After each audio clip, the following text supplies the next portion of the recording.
Right, so recording is now switched on, as you hopefully heard or saw on your various devices. So welcome everyone to our weekly call. I hope you all had a fantastic weekend.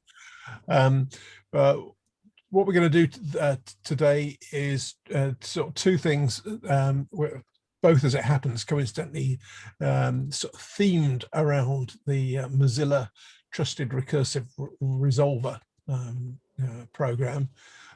Firstly, we're going to continue the discussion from last week on some of the sort of responses to the public consultation now that they're all accessible online. And Steve Hill from Opendium, who couldn't join the call last week, has kindly agreed to sort of share some thoughts from his response. So we'll just go through that, and then Mark from CIRA. I think Mark is as general manager for Canadian Shield. Mentioned last week that Canadian Shield is in the process of being added to the TRR program in North America. There was a request last week to get a better understanding of how that process works from the perspective of a resolver operator. Even though Mark had to sort of drop off the call early last week, he kindly agreed to just sort of give his sort of take on that, and no doubt that may prompt the odd question or two. So we'll take those in that order and see where the conversation sort of leads us to this week. So without further ado, excuse me, I'd like to introduce Steve Hill. Steve is the technical director at Opendium, and was therefore involved in, maybe authored, Opendium's input to the TRR consultation. So Steve, I'll hand over to you and let you just talk through, as you see fit, the sort of the key points in your response, and then see if that prompts any questions or comments from anyone else. Okay, so we're a online safety provider for UK schools, so we do filtering and monitoring systems for the schools. So the legal background is that schools in the UK have a requirement that they have to monitor and filter students' internet access. The techniques which are typically used are inspecting the server name indication in TLS sessions, actually decrypting HTTPS by doing a man in the middle on it, which basically works by the user installs the filter's certification authority certificate onto their device, and then the filter essentially creates forged certificates for each website that they go to, which the device trusts because it's got that CA certificate installed. The important thing there is that all the content is still always encrypted on the wire. It's just decrypted at the point of the filter. And the other method often uses DNS filtering. So schools have got legal requirements to block unlawful content, such as content which is promoting terrorism, content showing child abuse, that kind of thing. And the URL block lists are provided by the Home Office and the Internet Watch Foundation for those things. Those are generally very specific URLs which are being blocked. They don't block whole domains, they block a specific image or a specific web page. So they obviously, for HTTPS sites, you need to be able to decrypt the HTTPS traffic in order to do that. And we did a bit of analysis a couple of years ago and found that around 79% of the counterterrorism block list couldn't be blocked if you didn't do any decryption. And for the Internet Watch Foundation block list, that was potentially up to 92%, which couldn't be blocked if you didn't decrypt. So decryption of the HTTPS streams is very important for that. The schools also have to consider inappropriate content such as pornography, and they've got a bit of discretion into how to handle that. They don't necessarily block it. They might choose to monitor it, and then they can sort of have a one-to-one discussion with a student that's behaving in a concerning way. And they've got to prevent radicalization by extremist groups, which again is not simply filtering. They've got a requirement to promote understanding and discussion of the topics, not just block it. And they've also got a duty of care regarding the health of students in general. So they want to be alerted to concerning online behavior, such as warnings of self-harm and bullying and that sort of thing.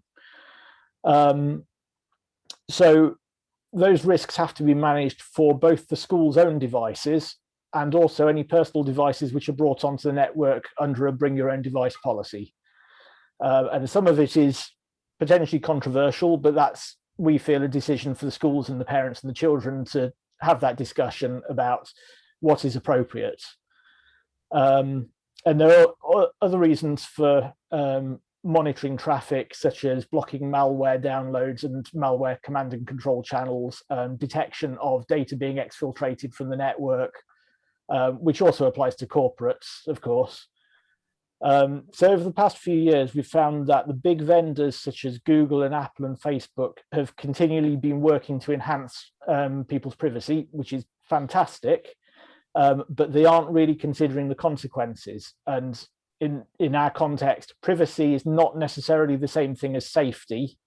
So we feel that a balance has to be achieved between them, and that balance is not going to be the same in every situation. And at the moment, that decision is essentially being made by fairly untouchable companies and occasionally governments, but largely the tech companies. And we don't think that that's the right place for it. This is a decision to be made by the end users and the parents and the schools and the guardians and that sort of thing. So for years, some apps like Facebook and Twitter have intentionally prevented decryption of HTTPS traffic. And in 2016, Google actually intentionally broke HTTPS decryption for Android apps across the board. It still works for web browsers on Android, but it does mean that we can't blindly decrypt everything. So at the moment, we look at the server name indication to try and decide whether or not it's something we can decrypt. And if it's not something that can be decrypted, the school has to make a decision. Do they want to just outright block that or outright allow that without any kind of content filtering in it?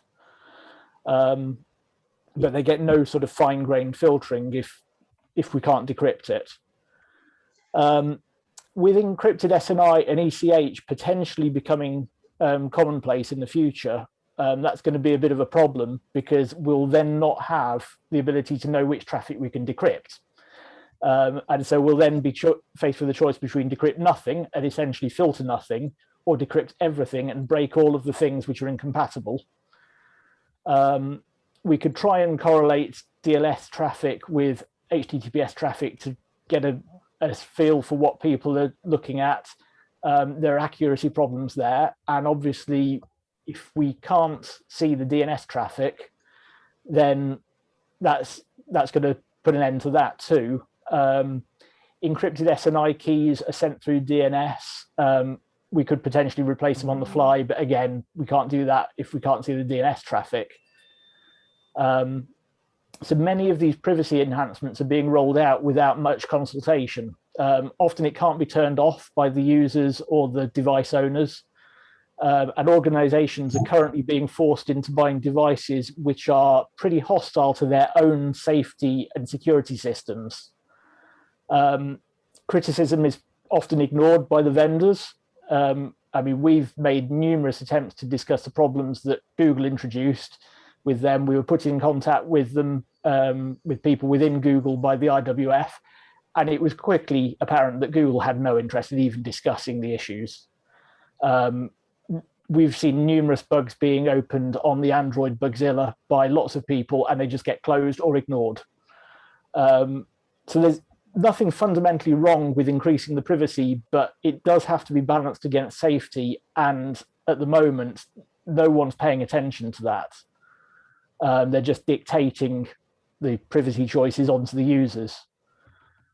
So what we'd probably like to see in the future is acknowledgement from the tech industry and protocol designers that there are legitimate reasons for snooping on communications, rather than just going for the goal of maximum privacy at all costs. We'd also like to see authorized snooping baked into the protocol so that the user or the device owner can say, this server is okay to look at these communications. Current HTTPS decryption methods are basically a bodge. You dynamically generate a certificate for each connection, and the client doesn't get to see the original certificate. So if the protocols has snooping baked in, then they'd be able to pass both the original certificate and the certificates of any middle boxes to the client, and then the client could make a decision as to what to do with that. That would need to be an operating system-wide setting for all apps to use. One danger that we're aware of with that would be how widely supported it is. In our experience, app developers quite frequently do the absolute bare minimum to get their app to work on a home network. And if you're on a corporate network, then things get quite difficult sometimes. Proxy servers, for example, used to be ubiquitous.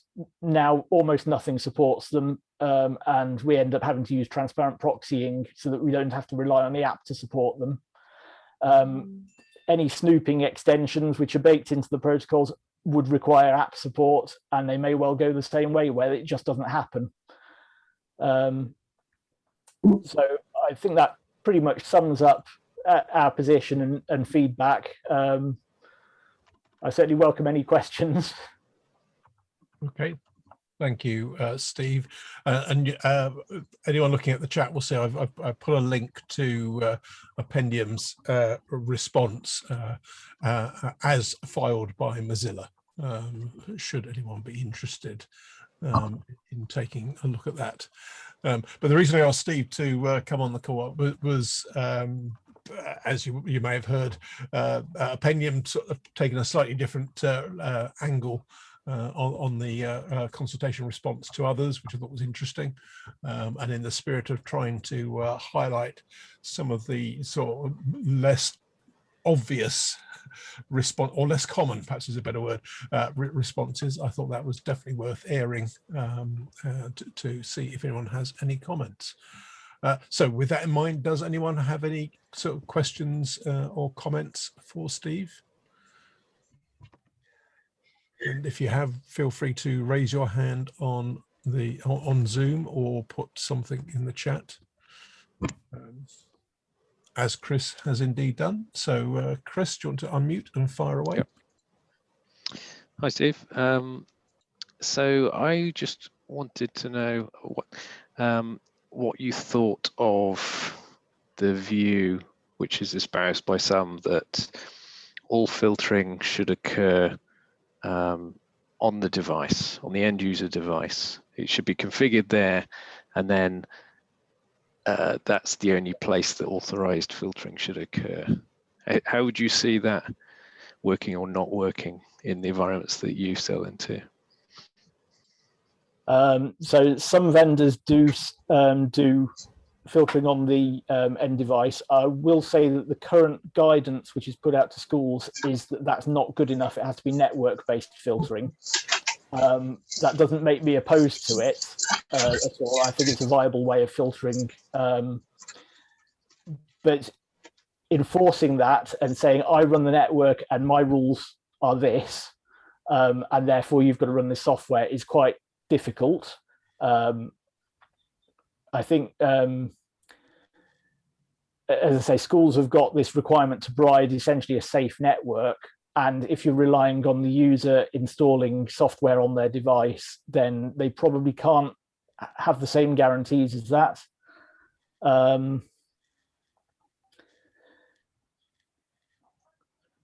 Also, I think that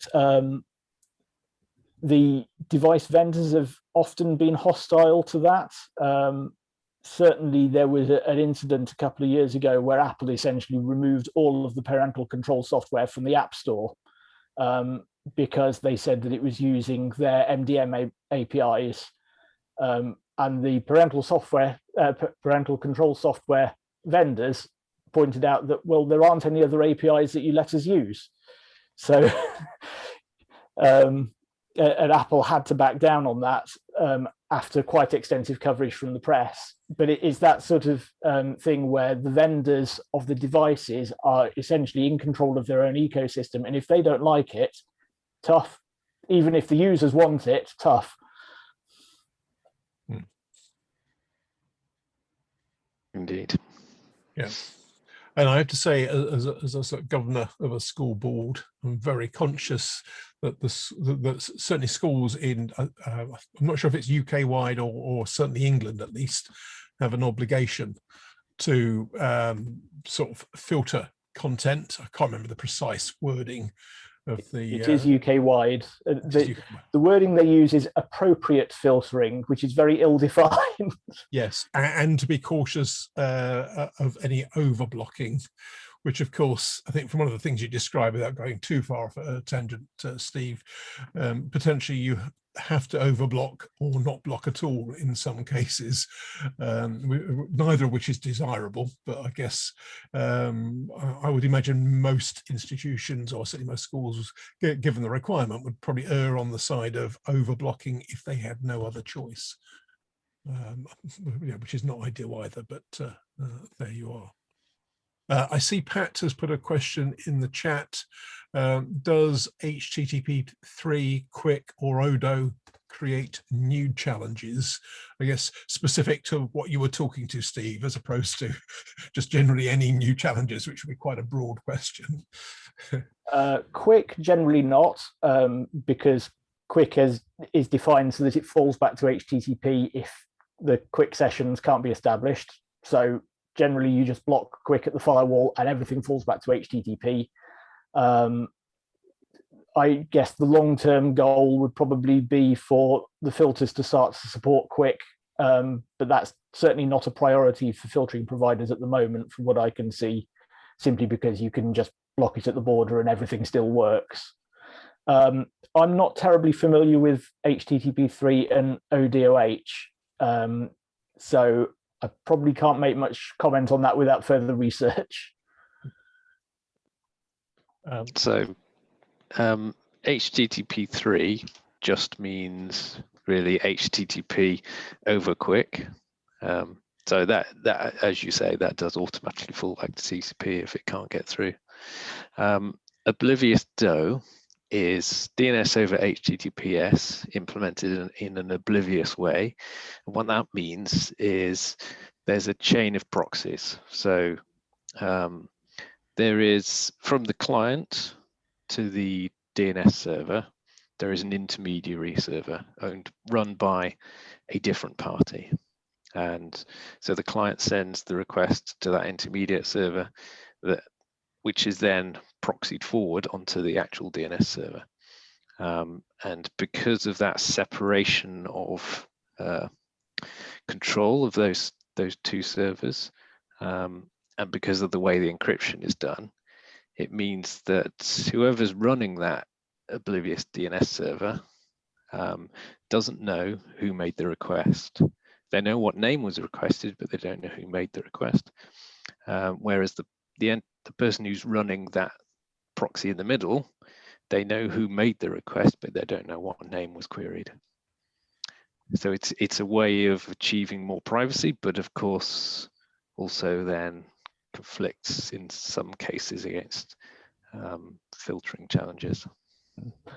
I think from the way you've described it, that would have similar challenges to any DNS over HTTP implementation that didn't land on the local DNS server. Yeah. Yes. Yeah. I mean, DNS over HTTPS itself is an example of any kind of encrypted DNS where it's going out to somewhere other than the local network DNS, which is what started all this a while ago.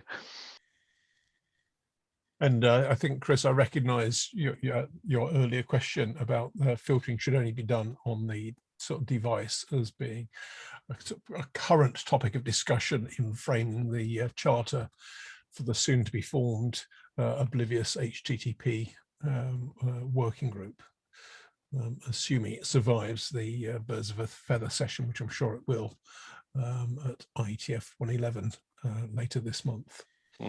It was also mentioned, I think, in WWDC because there are enhanced screen time APIs that enable better on-device filtering, I think. Okay. Anyone got any other questions or comments for Steve? I'm not seeing any other raised hands or anything on chat. In which case, thank you, Steve, for just expanding on your consultation response. And if anyone's interested in that, as I said, I put the link to it at the top of the chat, or you can find it through the Mozilla blog post of a week or so ago. Right, well, let's then move on to our second topic, which I mentioned at the start of the call is a continuation from last week. And in fact, a question from, I think it was from Ralph Weber of Akamai. Really, for Mark, if you'd be so kind, just to sort of talk about the process that CIRA and Canadian Shield went through in order to get to the point where they either have just been or are just about to be added to the Mozilla TRR program as I'm assuming one of the resolvers that's accessible from the drop-down menu if you're using the North American build of Firefox. So Mark, if you could really just sort of pick up the baton there and perhaps just talk us through and give us a resolver operator's eye view of the TRR process, please. Sure, thanks, Andrew. So I work at CIRA, so just a little bit of background. We offer 2 DNS security services. So DNS Firewall, which we've offered for, I think 4 years now, which is kind of parallel to what Steve was talking about. It's used by a lot of school boards to do content filtering, malware protection, lots of universities, colleges in Canada, as well as municipalities and a mix of business. So we're partnered with Akamai, so we're using their software and threat feed, and that's a commercial paid service. And last April, a year ago, so we're like 15, 16 months ago, we launched Canadian Shield, which is a free DNS security service, leveraging the same software from Akamai. And we saw a couple of benefits. One was privacy. So we have it's an open service with 3 IPs. One IP is no filtering at all. And the benefit there is protection of privacy. We don't use the data commercially. And we have an audited privacy policy, which was audited by Deloitte. The second IP is malware protection. So it blocks phishing, infected sites, botnet command and control. That's a protected. And then the third one is family, which is malware protection plus blocking of adult content. Yeah, so that's Canadian Shield. And, you know, we see challenges with DOE on the paid service where it causes issues in filtering and bypassing some of the filtering capabilities. But in the general population, it's positive. So we've been in talks with Microsoft, Mozilla, Apple about their implementations of DOE in the browsers. And when they turn it on, you know, it's ideally for us, we'd like to see regional providers of regional settings for those browsers and pick regional services. So we've been in talks with Mozilla for quite a while. So our private version of Canadian Shield meets their requirements of no filtering, privacy of data, privacy policy. So they starting, I guess it's July 7th, is the announcement. And this week, they'll start a slow rollout of upgrades to Mozilla browsers, which will start to use Canadian Shield by default. And Canadian Shield will appear in the pull down as well. So in Canada, and it'll start with kind of a 1% ramp over the first month, and then gradually increase. So for us, you know, we saw in Canada, we see the DNS data as very valuable. So we're offering a service with the benefit of protection for Canadians. We also see the benefit of having access to that data. We keep it private, we don't commercialize it, but as our services ramp up and we're in the billions of queries per day, and visibility on the blocks, we have insight into what the threat landscape is in Canada, what botnets, what phishing domains are happening, as well as data to also fuel research into identifying new threats and trends and leveraging that data for good. So CIRA is a not-for-profit. We have a mandate to, part of our mission statement is a trusted internet in Canada. So a lot of these DNS services fit with our mission and keeping the data private. So given a choice, Mozilla, it would have been better if Mozilla did an opt-in, but from our perspective, we're going to pick up hundreds of thousands of users on our service, where they will be given an opportunity to self-change to the protected version, which will give them some malware protection. So yeah, that's basic background. I can see Chris has raised his hand, Mark, so perhaps if we could interrupt you for a moment and Sure. just sort of get that question from Chris. Hi, yeah. So if I understand you correctly, you've got those three offerings then. So one is the unfiltered one has malware and phishing protection, and there's a third one that is family protection. Have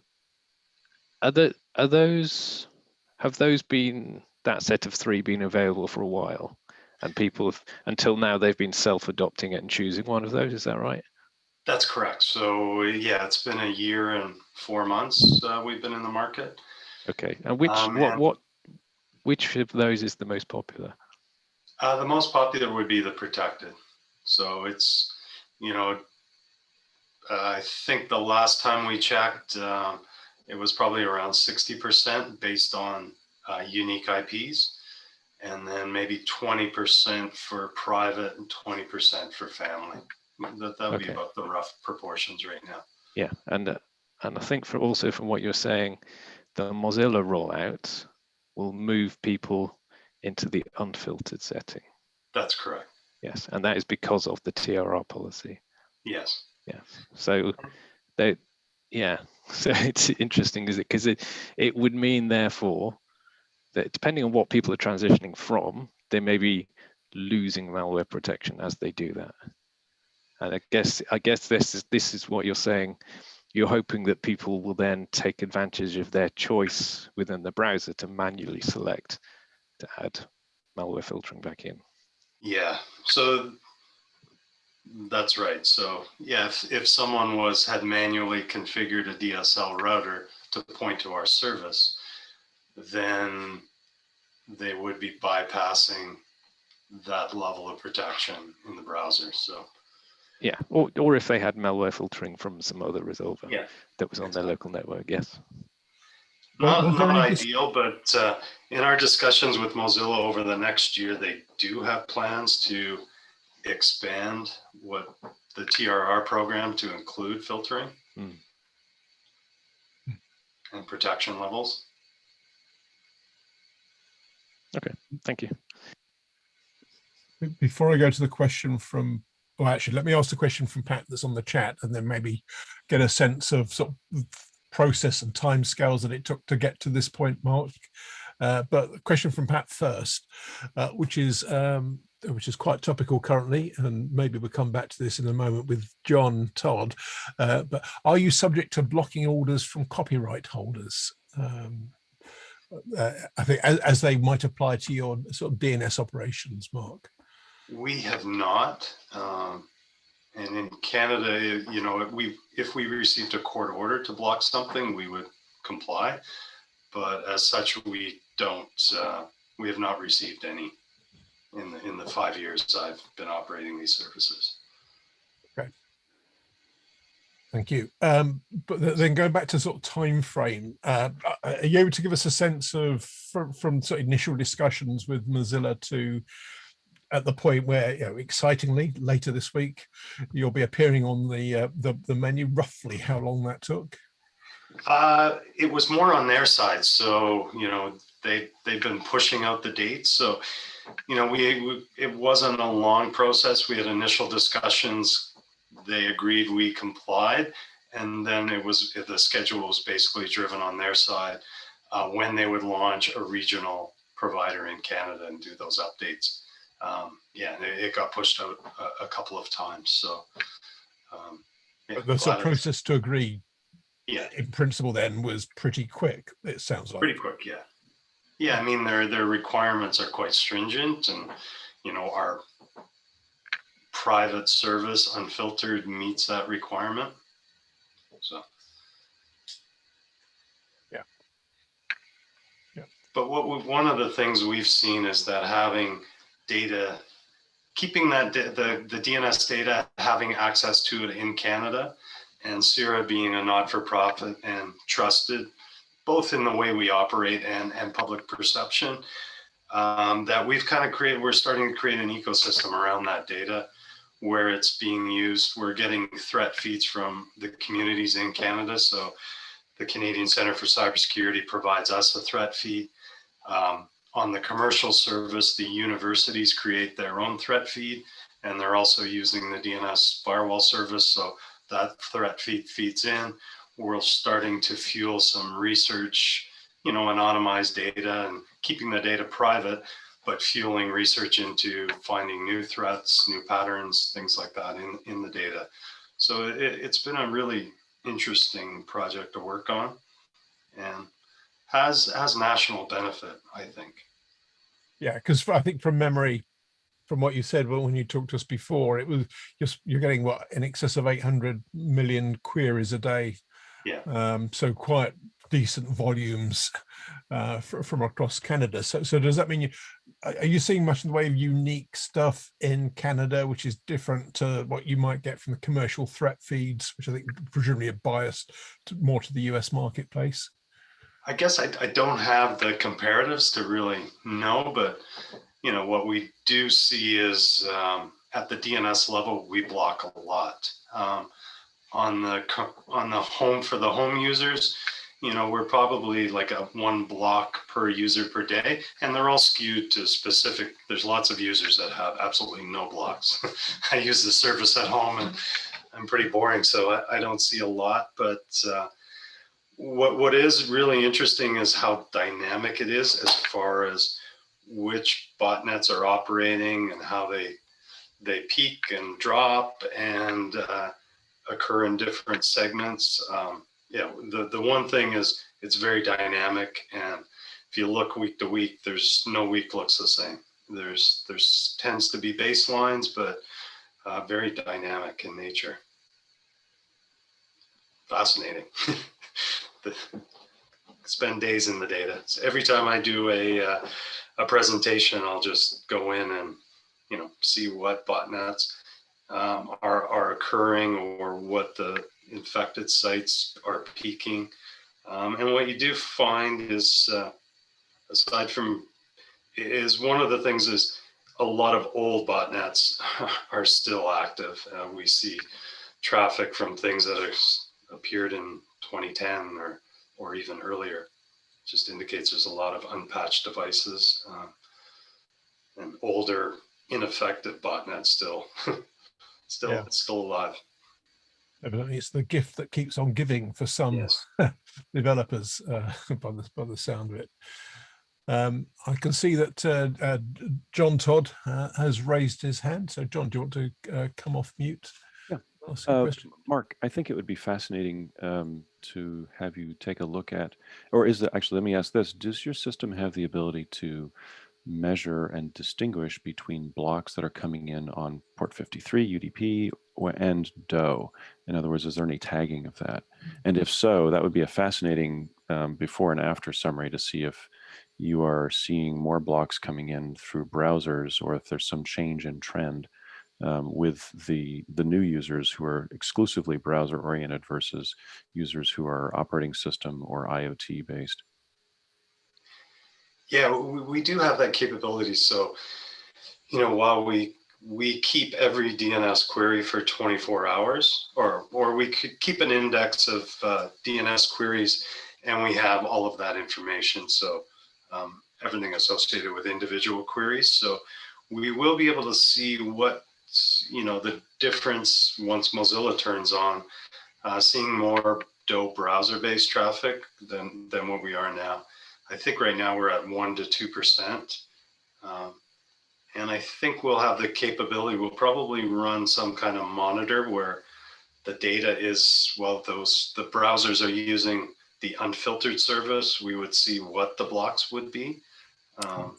What is going to be the exposure of those people not using the protected service. Thank you.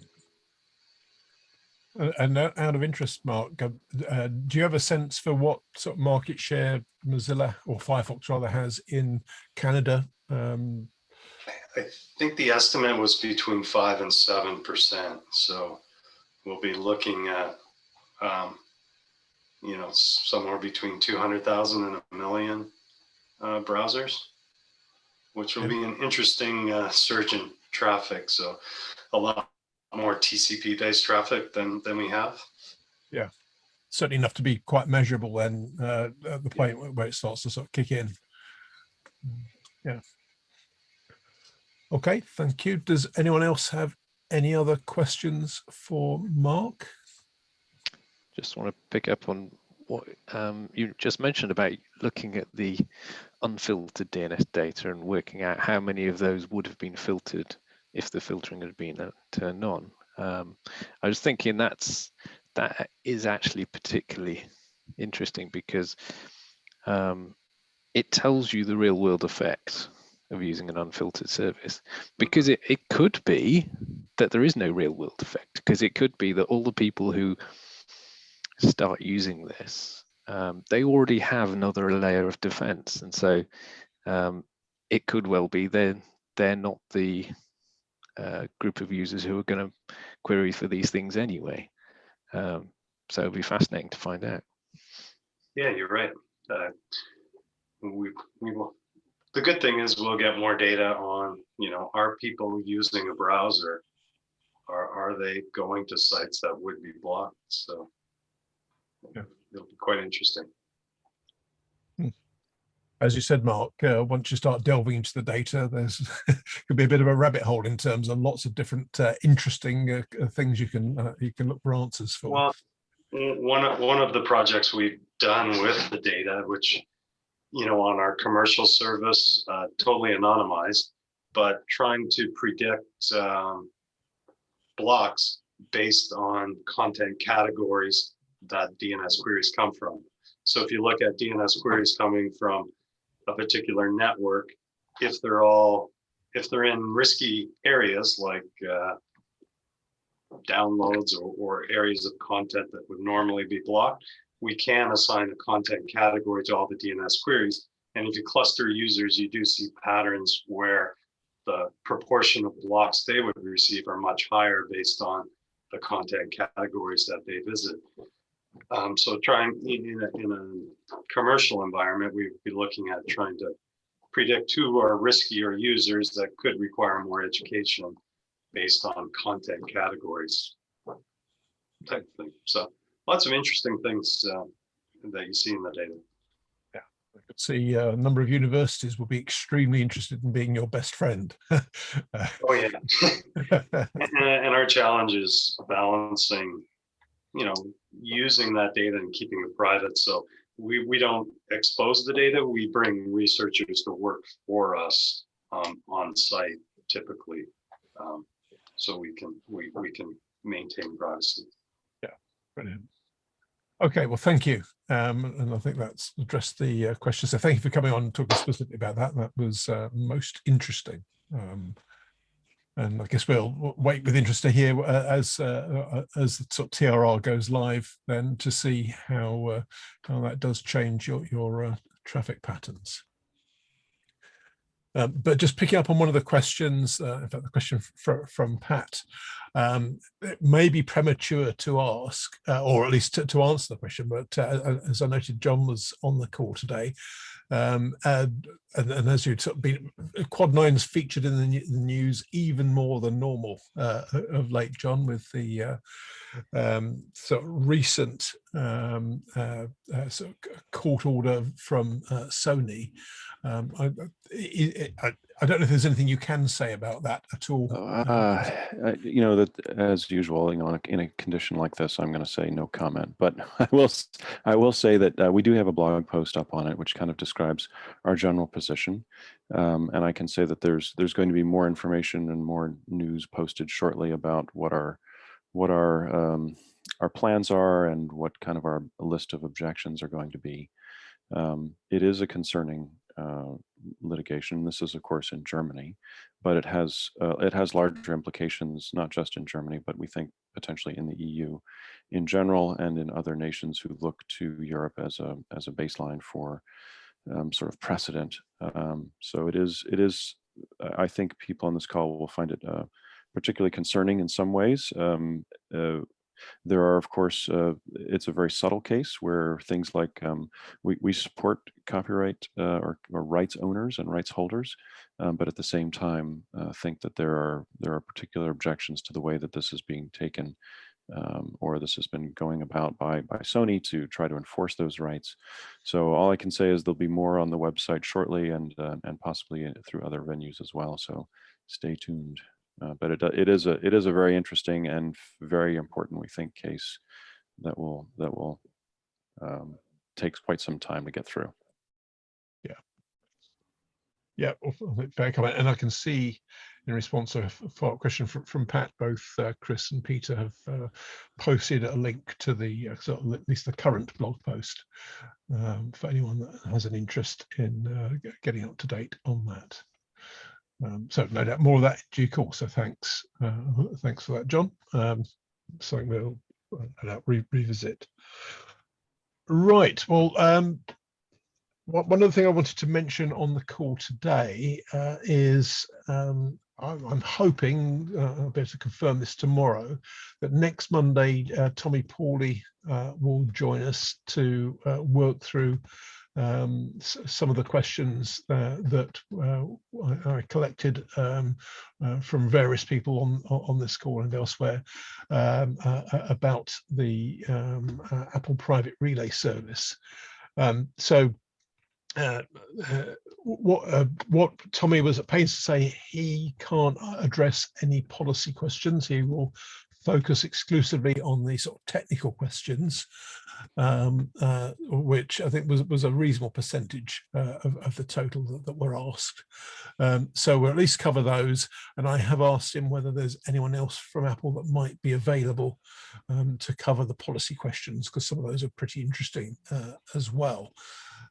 So as I say, I expect to just have final confirmation from Tommy tomorrow on his availability, but all things being equal, we should be able to do that next Monday at the usual time, and I suspect it will be all or certainly the vast majority of the call to walk through those questions, because there was quite a few of them, even if you discount the policy orientated ones, so plenty to keep us going for one or more likely probably two calls.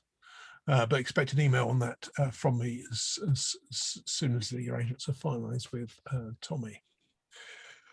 So with that in mind, we're on to any other business. So does anyone else have anything else that you may wish to highlight or bring up at all? Give you a moment to do so.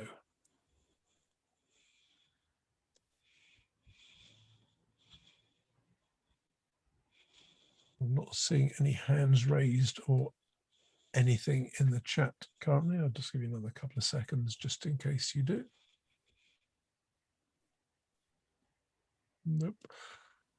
Okay, well, look, let's draw a line there. So, well, first things first, thank you to Steve and Mark in particular for just giving us sort of your views, both on the on the Opendium consultation response in Steve's case, and also on sort of the sort of TRR policies that applies to Resolver, as well as some other interesting stuff in the case of Mark. And with that in mind, hope you all have a fantastic week, everyone, and look out for an email just confirming what will be focused on Apple rather than Mozilla this time next week. So enjoy your week all, and speak to you again same time next week. Thanks very much.